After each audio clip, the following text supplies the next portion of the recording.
നിയമസഭ ന്യൂസിൽ നമ്മൾ പ്രധാനപ്പെട്ട മറ്റൊരു വിഷയം കൂടി ചർച്ചയ്ക്കെടുക്കുകയാണ്. ഈ അഴിമതി തന്നെ വിഷയം, സർക്കാരുമായി ബന്ധപ്പെട്ട് തന്നെ വിവാദം സൃഷ്ടിച്ച, കോളിളക്കം സൃഷ്ടിച്ച സോളാർ കേസിൽ സർക്കാർ പകപോക്കൽ നടത്തി എന്ന രീതിയിലാണ് ഇപ്പോൾ വിവരങ്ങൾ നമുക്ക് ലഭിച്ചുകൊണ്ടിരിക്കുന്നത്. സരിതയുടെ ഫോൺ കോൾ വിവരങ്ങൾ ചോർത്തിയെന്നാരോപിച്ച് അന്നത്തെ ഡ്യൂട്ടിയിലുണ്ടായിരുന്ന സിവിൽ പോലീസ് ഓഫീസർ നിജേഷിനെ ഇപ്പോൾ സർവീസിൽ നിന്ന് പിരിച്ചുവിട്ടതായാണ് നമുക്കറിയാൻ സാധിക്കുന്നത്.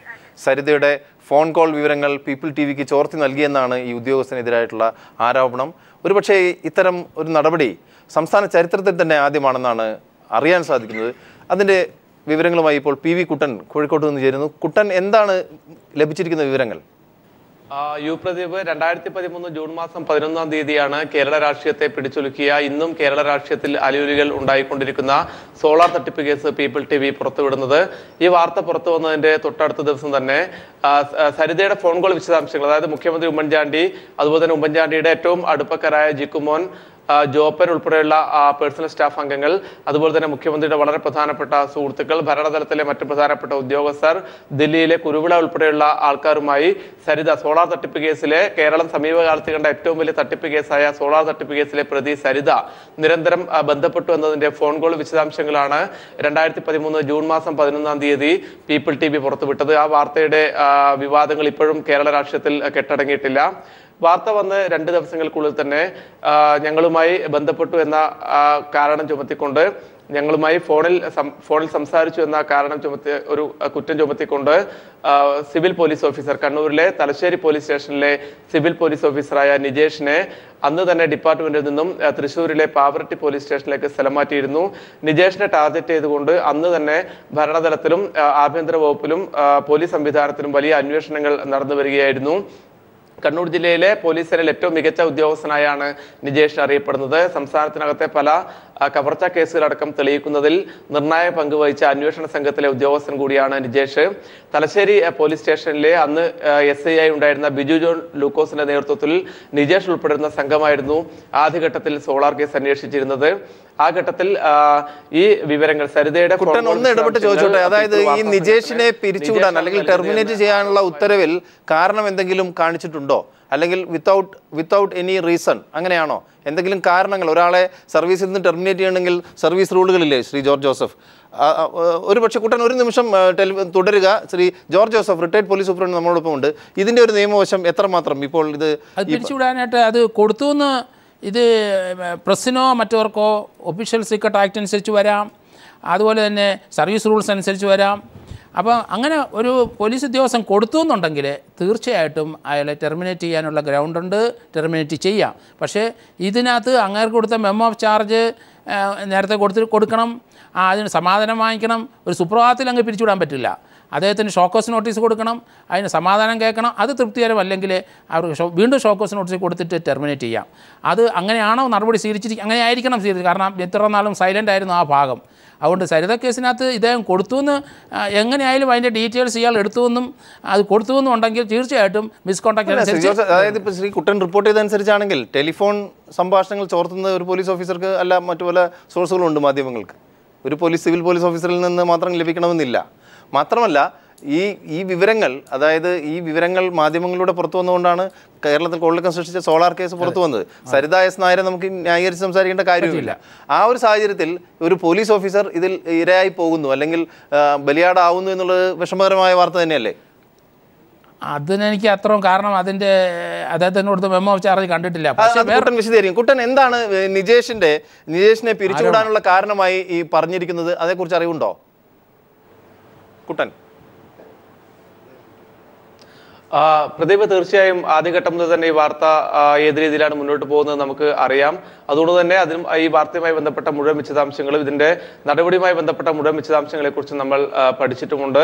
നിജേഷിനെതിരെയുള്ള പ്രധാനപ്പെട്ട കുറ്റം ഈ വാർത്ത റിപ്പോർട്ട് ചെയ്ത പീപ്പിൾ ടിവിയുടെ റിപ്പോർട്ടറുമായി ഫോണിൽ ബന്ധപ്പെട്ടു എന്നുള്ളതാണ്. നമുക്കറിയാം, നേരത്തെ പ്രദീപ് സൂചിപ്പിച്ചതുപോലെ തന്നെ ഇത്രയും പ്രമാദമായ ഒരു വാർത്ത, ആ വാർത്തയിൽ സരിത എസ് നായരുടെ ഫോൺ സംഭാഷണം അല്ലെങ്കിൽ ഫോൺ കോൾ ഡീറ്റെയിൽസ് ഒരു സിവിൽ പോലീസ് ഓഫീസർ ഒരു മാധ്യമപ്രവർത്തകർ കൈമാറി എന്ന് പറയുന്നതിൽ വിശ്വസനീയമായ കാര്യമല്ല. കാരണം അത്തരത്തിലൊരു സിവിൽ പോലീസ് ഓഫീസറുടെ കയ്യിൽ ഇത്രയും വലിയ വിവരങ്ങൾ കിട്ടുമെന്നുള്ളത് നമുക്ക് പ്രതീക്ഷിക്കാൻ വേണ്ടി പറ്റുന്ന ഒരു കാര്യമല്ല.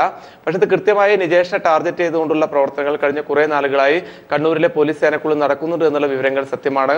നേരത്തെ കണ്ണൂർ പോലീസ് സഹകരണ സംഘം തെരഞ്ഞെടുപ്പുമായി ബന്ധപ്പെട്ട് അവിടെ നടന്ന സംഘർഷത്തിൽ ആ പ്രദേശത്ത് ഉണ്ടാകാതിരുന്ന നിജേഷിനെ പ്രതി ചേർത്ത ഒരു സ്ഥിതിവിശേഷമുണ്ടായി. ഞാൻ നേരത്തെ സൂചിപ്പിച്ചതുപോലെ കണ്ണൂർ ജില്ലയിലെ മികച്ച ഒരു പോലീസ് ഉദ്യോഗസ്ഥൻ കൂടിയാണ് നിജേഷ്. എന്നാൽ അന്ന് ഈ ആദ്യഘട്ടത്തിൽ സോളാറിന്റെ തലശ്ശേരി മേഖലയിലെ തട്ടിപ്പ് കേസ് അന്വേഷിച്ച ബിജു ജോൺ ലൂക്കോസ് അതുപോലെ തന്നെ അത്തരത്തിൽ നിരവധി ഉദ്യോഗസ്ഥർ ആ അന്വേഷണ സംഘത്തിലുണ്ടായിരുന്നു. അവർക്കെതിരെ ഒന്നും വരാത്തൊരു നടപടി കൃത്യമായി നിജേഷിനെതിരെ വരുമ്പോൾ അത് തികച്ചും സംശയാസ്പദമാണ്. നമ്മോടൊപ്പം തുടരുക. കണ്ണൂർ CPIM ജില്ലാ സെക്രട്ടറി ശ്രീ P ജയരാജൻ നമ്മളോടൊപ്പം ചേരുന്നു. ഇതിന്റെ ഈ ഒരു പോലീസ് ഓഫീസർ പിരിച്ചുവിടപ്പെട്ടിരിക്കുന്നു. അതും സോളാർ കേസുമായി ബന്ധപ്പെട്ട് സരിത എസ് നായരുടെ ഫോൺ ചോർത്തി എന്നുള്ള കുറ്റമാണ് കാരണമായി പറയുന്നത്. അതോടൊപ്പം മറ്റു ചില കാരണങ്ങളും പറയുന്നുണ്ടെങ്കിലും ഇത്തരത്തിലുള്ള ഒരു പകപോക്കൽ നയവുമായി മുന്നോട്ട് പോകുന്ന ഒരു സാഹചര്യം ഉണ്ടാകുമ്പോൾ എങ്ങനെയാണ് CPIM അതിനെ കാണുന്നത്? പ്രശ്നമല്ലല്ലോ. യഥാർത്ഥത്തില് കേരളത്തില് ഈ സോളാർ തട്ടിപ്പിന് നേതൃത്വം കൊടുത്ത സരിത നായര് ഇപ്പോ കുറ്റങ്ങളിൽ നിന്ന് വിമുക്തമാക്കപ്പെട്ട് അവള് ഇപ്പൊ മാന്യമായിട്ട് നടക്കുകയാണ്. അതേസമയം ഒരു പോലീസ് ഉദ്യോഗസ്ഥൻ, അതും സരിത കേസിന്റെ അന്വേഷണത്തിൽ തുടക്കഘട്ടത്തിൽ വളരെ സാമർഥ്യപൂർവ്വം ഇടപെട്ട ഒരു പോലീസ് ഉദ്യോഗസ്ഥനെയാണ് ഇപ്പൊ പിരിച്ചുവിടുന്ന നിലയിലേക്ക് എത്തിയിട്ടുള്ളത്. അപ്പൊ കുറ്റവാളികൾക്ക് സംരക്ഷണം കൊടുക്കുക, അതേസമയം കുറ്റക്കാർക്കെതിരായിട്ട് വളരെ പ്രധാനപ്പെട്ട അന്വേഷണ സംഘത്തിന്റെ ഭാഗമായി പ്രവർത്തിച്ച് ഈ സരിത നടത്തിയ തട്ടിപ്പ് പുറത്തു കൊണ്ടുവന്നിട്ടുള്ള ഒരു സിവിൽ പോലീസ് ഓഫീസറെ സർവീസിൽ നിന്ന് തന്നെ പിരിച്ചയക്കുന്ന നിലപാടാണ് ഇക്കാര്യത്തിൽ സ്വീകരിച്ചിട്ടുള്ളത്. ഇതാണ് കേരളത്തിലെ UDF ഗവൺമെന്റിന്റെ സമീപനം. സരിതക്ക് എല്ലാ വിധത്തിലുള്ള പ്രോത്സാഹനം നൽകിക്കൊണ്ട് നിലവിൽ സരിതക്കെതിരായിട്ടുള്ള മുഴുവൻ കേസുകളും ഒത്തുരാജിയാക്കുന്നതിന് വേണ്ടിയുള്ള സംഭാവന അടക്കം നൽകിയിട്ടുള്ളത് കേരളത്തിലെ UDF ഭരണക്കാരാണല്ലോ. ഉമ്മൻചാണ്ടി അടക്കമുള്ള ഭരണ നേതൃത്വമാണ് പണം കൊടുത്തുകൊണ്ട് സരിതയെ രക്ഷിച്ച് ഇപ്പോ ജയിലിന് പുറത്തേക്ക് കൊണ്ടുവന്നത്. ഇവിടെ സർവീസിലിരിക്കുന്ന ഒരു പോലീസ് ഓഫീസർ, സിവിൽ പോലീസ് ഉദ്യോഗസ്ഥനായിട്ടുള്ള ആളെയാണ് ഇപ്പൊ യഥാർത്ഥത്തിൽ സർവീസിൽ നിന്ന് പിരിച്ചുവിട്ടിട്ടുള്ളത്. ഇത് അങ്ങേയറ്റം നീതിരഹിതമായിട്ടുള്ള കാര്യമാണ്. ഇത് CPIMന്റെ മാത്രം പ്രശ്നമായിട്ടല്ല, സമൂഹമാകെ ഏറ്റെടുക്കേണ്ട ഏറ്റവും ഗൗരവമായിട്ടുള്ള ഒരു നീതിക്ക് വേണ്ടിയുള്ള പോരാട്ടമായിട്ട് ഇതിനെ രൂപപ്പെടുത്തണം എന്നതാണ് എനിക്കുള്ള അഭിപ്രായം. തീർച്ചയായും ദയവായി തുടരുക. ഡോക്ടർ സെബാസ്റ്റ്യൻ പോൾ, ഈ ഒരു വാർത്തയോട് താങ്കൾ എങ്ങനെയാണ് പ്രതികരിക്കുന്നത്? പ്രത്യേകിച്ചും സർക്കാർ ജോലി, പോലീസ് ആയിക്കോട്ടെ മറ്റേതെങ്കിലും ഉള്ള ഒരു സുരക്ഷിതത്വമുള്ള ഒരു ജോലിയായി കണക്കാക്കുന്നിടത്ത് തന്നെ ഉന്നതാധികാരികളുടെ അല്ലെങ്കിൽ ഭരണ തലപ്പത്തുള്ളവരുടെ അപ്രീതിക്ക് പാത്രമായാൽ ആ ജോലിയും നഷ്ടപ്പെടുന്ന ഒരു സാഹചര്യം, അല്ലെങ്കിൽ ന്യായമായ കാര്യങ്ങൾക്ക് വേണ്ടി അഴിമതിക്കെതിരെ പ്രവർത്തിച്ചാൽ പോലീസുകാരുടെ തൊപ്പി തെറിക്കുമെന്നുള്ള ഒരവസ്ഥ വളരെയധികം ഭീതിജനകമല്ലേ?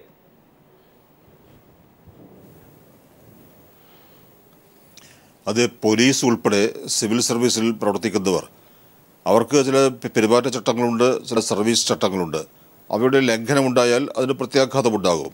പക്ഷേ ഇവിടെ ആ രീതിയിൽ സാങ്കേതികമായി ഈ കാര്യത്തിൽ നമുക്ക് മാറ്റിവെക്കാൻ കഴിയാത്തത് സരിത കേസിൻ്റെ അതുകൊണ്ട് ഒരു കേസാക്കി മാറ്റിയ പ്രാരംഭഘട്ടത്തിലെ അന്വേഷണങ്ങളിൽ സജീവമായി ഇടപെട്ട ഒരു സിവിൽ പോലീസ് ഓഫീസറാണ് നിജേഷ്. ആ രീതിയിൽ നോക്കുമ്പോൾ ഇപ്പോൾ ഒരു കുറ്റം കണ്ടെത്തി ഒരുപക്ഷെ ഇവിടെ ചൂണ്ടിക്കാണിക്കപ്പെട്ടതുപോലെ മെമ്മോയും വിശദീകരണവും അന്വേഷണവും ഒക്കെ നടന്നിട്ടുണ്ടാകാം. അടിസ്ഥാനത്തിൽ അനഭിമതനായി തീർന്ന ഒരു പോലീസ് ഉദ്യോഗസ്ഥരെ പൊടുന്നനെ പിരിച്ചുവിട്ടിരിക്കുന്നു എന്നൊരു വസ്തുത നമ്മുടെ മുന്നിൽ നിൽക്കുകയാണ്.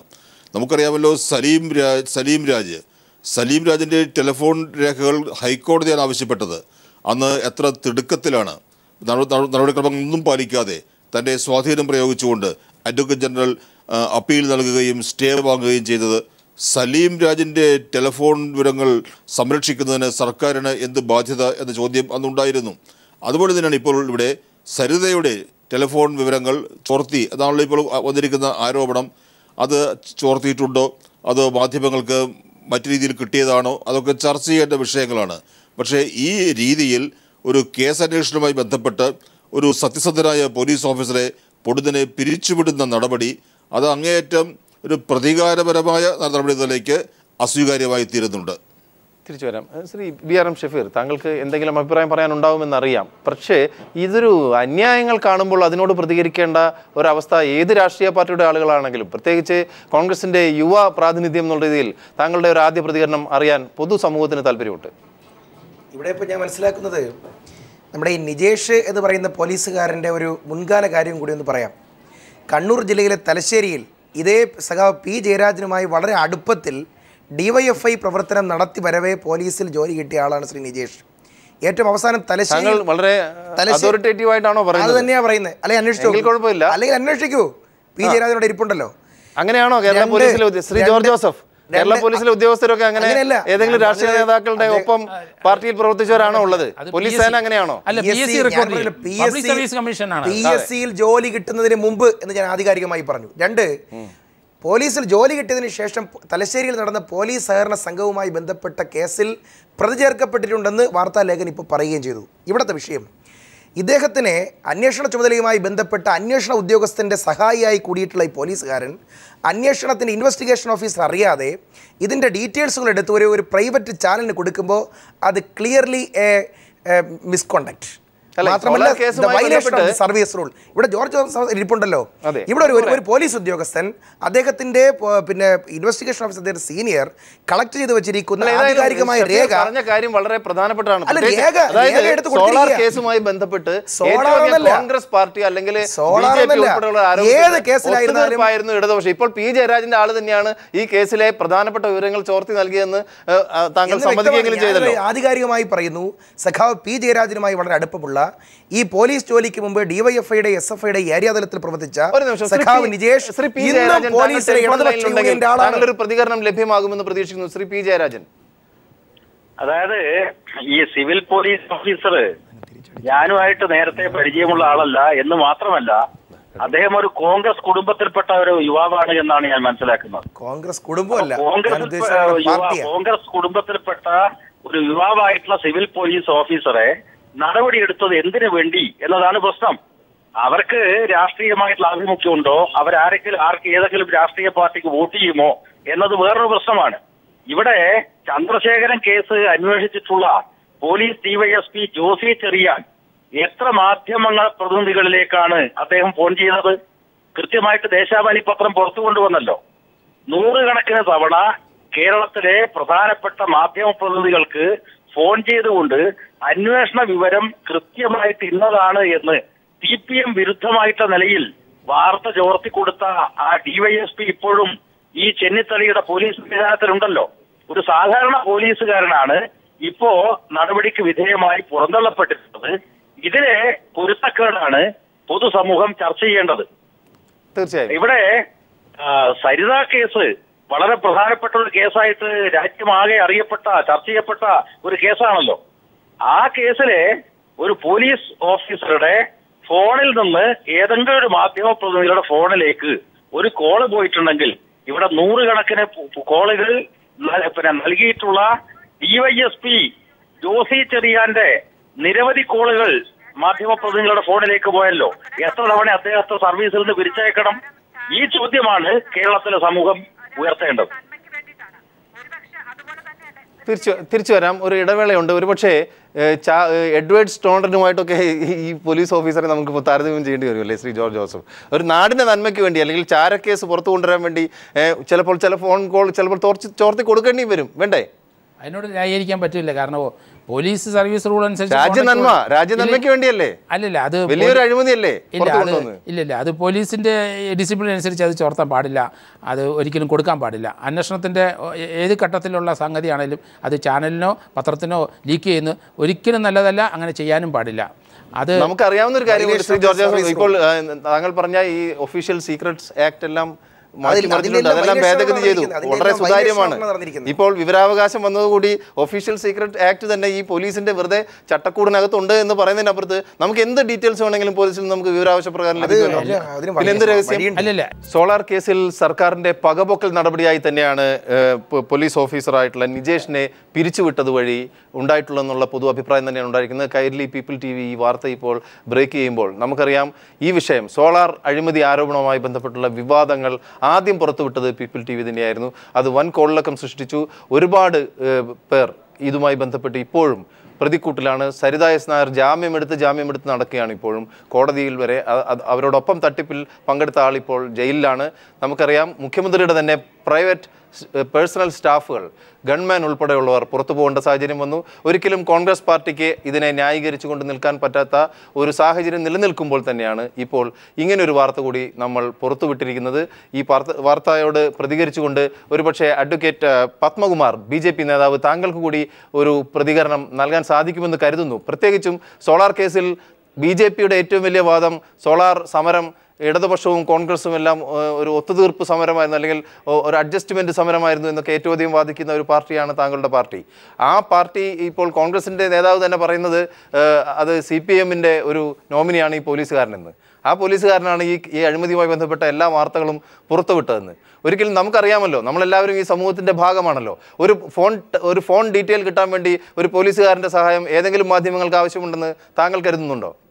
അല്ല, ഇതിൽ ഏറ്റവും തമാശയായി തോന്നുന്നൊരു കാര്യം, ഒരു ഭർത്താവ് ഭാര്യയെ കിടപ്പ് മുറിയിൽ വെച്ച് കഴുത്ത് ഞെരിച്ച് കൊല്ലുന്നത് ആ വീട്ടിൽ കൂടി വഴിയെ പോയ ഒരാൾ ഒളിഞ്ഞു നോക്കിയപ്പോൾ കണ്ടതിൻ്റെ പേരിൽ ആ ഭർത്താവ് ഭാര്യയെ കൊന്നതല്ല കുറ്റം, കിടപ്പറയിൽ ഒളിഞ്ഞു നോക്കിയതിനാണ് ശിക്ഷ നടപ്പിലാക്കുന്ന ഒരു രീതിയാണ് ഇപ്പോൾ ഇതിൽ നിന്ന് മനസ്സിലാക്കാൻ കഴിയുന്നത്.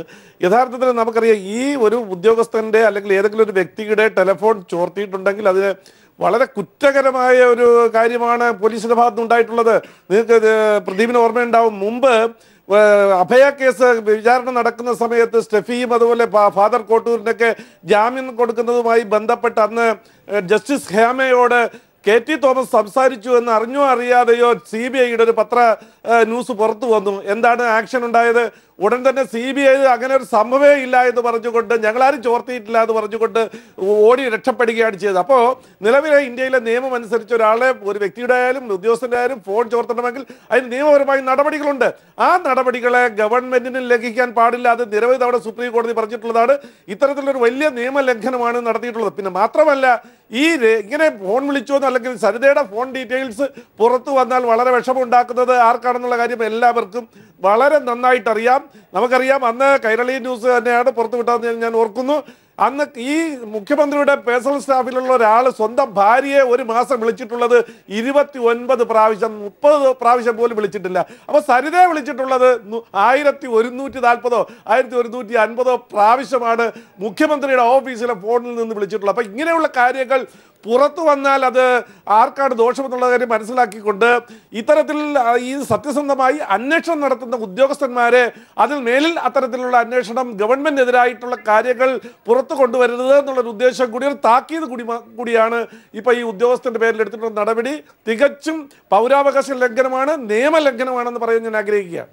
സരിത എസ് നായർ വീണ്ടും വാർത്തയിൽ വിവാദമാകുന്നു. ആ വിഷയം കൂടി നമ്മൾ ഇന്ന് ന്യൂസിൽ ചർച്ചയ്ക്കെടുത്തിരിക്കുകയാണ്. സരിതയുടെ ഫോൺ കോൾ ഇത്രമാത്രം പ്രധാനമാണെന്ന് വീണ്ടും ജനങ്ങളെ ബോധ്യപ്പെടുത്തുകയാണ് സംസ്ഥാന സർക്കാർ. പോലീസ് വകുപ്പിൽ നിന്ന് ഒരു പോലീസ് കോൺസ്റ്റബിളല്ല, ഇപ്പോൾ സിവിൽ പോലീസ് ഓഫീസർ നിജേഷ് എന്ന യുവാവിനെ ഇപ്പോൾ സർവീസിൽ നിന്ന് പിരിച്ചുവിട്ട വിഷമകരമായ വാർത്തയാണ് നമ്മളിപ്പോൾ പങ്കുവച്ചത്. ഒരുപക്ഷേ അഡ്വക്കേറ്റ് സൂര്യ, താങ്കൾക്ക് ഇതേക്കുറിച്ച് നിയമപരമായ ഒരു അഭിപ്രായം കൂടി കിട്ടിയാൽ കൊള്ളാമെന്നുള്ളതുകൊണ്ടാണ്. ഒരു പോലീസ് ഓഫീസർ അല്ലെങ്കിൽ വാർത്ത ചോർത്തി കൊടുക്കുന്നു, അല്ലെങ്കിൽ ഇൻഫർമേഷൻ ആക്ട്, ഇപ്പോൾ ശ്രീ ജോർജ് ജോസഫ് പറഞ്ഞ പോലെ തന്നെ കുറ്റകരമായ വളരെയധികം ശിക്ഷാർഹമായിട്ടുള്ള ഒരു കുറ്റം, അനാസ്ഥ, അത്തരം കാര്യങ്ങളിലേക്കൊക്കെ വരുമ്പോൾ നമ്മളൊരു നീതിക്ക് വേണ്ടി ഒരു ജസ്റ്റിസ് ഒരു അഴിമതി പുറത്തു കൊണ്ടുവരുന്ന അത്തരം കാര്യങ്ങളൊക്കെ നിയമത്തിൻ്റെ പരിഗണനയിൽ വരില്ലേ? അല്ലെങ്കിൽ ഇത് കർശനമായ സ്ട്രിക്റ്റ് ആയിട്ടുള്ള, ഇപ്പോൾ തന്നെ ശ്രീ സെബാസ്റ്റ്യൻ പോൾ ചൂണ്ടിക്കാണിച്ചു, ഒരു പോലീസ് ഓഫീസർ അല്ലെങ്കിൽ ശ്രീ P. ജയരാജൻ ചൂണ്ടിക്കാണിച്ചു, ആയിരക്കണക്കിന് ഫോൺ കോളുകൾ എല്ലാ മാധ്യമ പ്രവർത്തകരും എല്ലാ പോലീസുകാരുമായി എപ്പോഴും ഫോൺ ബന്ധങ്ങളുള്ളതാണ്. ഈ ഒരു വിഷയത്തെ എങ്ങനെ കാണുന്നു? എനിക്ക് വളരെ കൗതുകകരമായി തോന്നുന്നത്, ഈ പറഞ്ഞ കോൺഗ്രസ് ഗവൺമെന്റിനും പിന്നെ നേരത്തെ ശ്രീ അഡ്വക്കേറ്റ് പത്മകുമാർ പ്രതിനിധീകരിക്കുന്ന BJPക്കും വ്യക്തിയുടെ സ്വകാര്യതയെപ്പറ്റി ഇത്രയധികം ആകുലത ഉണ്ടെന്നുള്ളത് എനിക്ക് വളരെ സന്തോഷജനകമായ ഒരു വാർത്തയായിട്ട് തോന്നുന്നു. ശ്രീ നരേന്ദ്രമോദിയുടെ തന്നെ ഇൻവോൾവ്മെൻ്റ് ഉള്ള ഒരു ടാപ്പിംഗ്, ഒരു ഫോളോയിങ് കേസ്, ഒരു ട്രേസിങ് കേസ് നമുക്കറിയാം. അപ്പോൾ ഇവരൊക്കെ വ്യക്തിയുടെ സ്വകാര്യതയെപ്പറ്റി ഇപ്പോൾ ഇത്രയധികം ബോധവാന്മാരാണെന്നുള്ളത് ഒരു നല്ല വാർത്തയായിട്ട് എനിക്ക് തോന്നുന്നു. അതിൻ്റെ നിയമവശത്തെപ്പറ്റി ചോദിക്കുകയാണെങ്കിൽ എനിക്കത് രണ്ടായിട്ട് സ്പ്ലിറ്റ് ചെയ്യണമെന്ന് തോന്നുന്നു. ഫോൺ ചോർത്തിയതൊന്ന്, മാധ്യമങ്ങൾക്ക് അത് പകർത്തി കൊടുത്തത് മറ്റൊന്ന്. അപ്പോൾ ഈ ഫോൺ ചോർത്തുന്നത് നമുക്കിപ്പോഴും വളരെ കാലഹരണപ്പെട്ട നിയമങ്ങൾ മാത്രമേ ഉള്ളൂ. ഇന്ത്യൻ ടെലിഗ്രാഫ് ആക്ട് മറ്റോ പ്രൊവിഷൻസോ മറ്റോ ആണ് ഇപ്പോഴും ഈ ടാപ്പിംഗ് ഓഥറൈസേഷൻ ഗവേൺ ചെയ്യുന്നത്. അപ്പോൾ നമുക്ക് അതിനെപ്പറ്റി കൂടുതൽ ടെക്നിക്കൽ ഡീറ്റെയിൽസ് ഇല്ലാതെ പറയാൻ സാധിക്കുകയില്ല. എന്നിരുന്നാലും അങ്ങനെ ചോർത്തിയിട്ടുണ്ടെങ്കിൽ അത് ഓഥറൈസേഷൻ ഇല്ലാതെയാണെങ്കിൽ അതൊരു കുറ്റകൃത്യം തന്നെയാണ്. പിന്നെ ഈ പറഞ്ഞതുപോലെ അത് മറ്റൊരാൾക്ക് ഒരു ഔട്ട്സൈഡ് ഏജൻസിക്ക് അത് കൊടുത്തിട്ടുണ്ടെങ്കിൽ അതും കുറ്റം തന്നെയാണ്. പക്ഷെ താങ്കൾ സൂചിപ്പിച്ചതുപോലെ ഇതെല്ലാം നിയമം മാത്രം വെച്ചല്ല ഇതിൻ്റെയൊക്കെ നീതി നമ്മൾ അളക്കേണ്ടത്. അത് നമ്മുടെ മൊറാലിറ്റി. സമയം അതിക്രമിച്ചിരിക്കുന്നു. ഏതായാലും ഈ രണ്ട് വിഷയങ്ങളിലും അവരവരുടെ അഭിപ്രായങ്ങളും നിലപാടുകളും വ്യക്തമാക്കിയ അഡ്വക്കേറ്റ് സൂര്യ, അതോടൊപ്പം Shri George Joseph, Shri BRM Shafeer, advocate JR Padmakumar, ഒപ്പം ഡോക്ടർ സെബാസ്റ്റ്യൻ പോൾ, വളരെയധികം നന്ദി.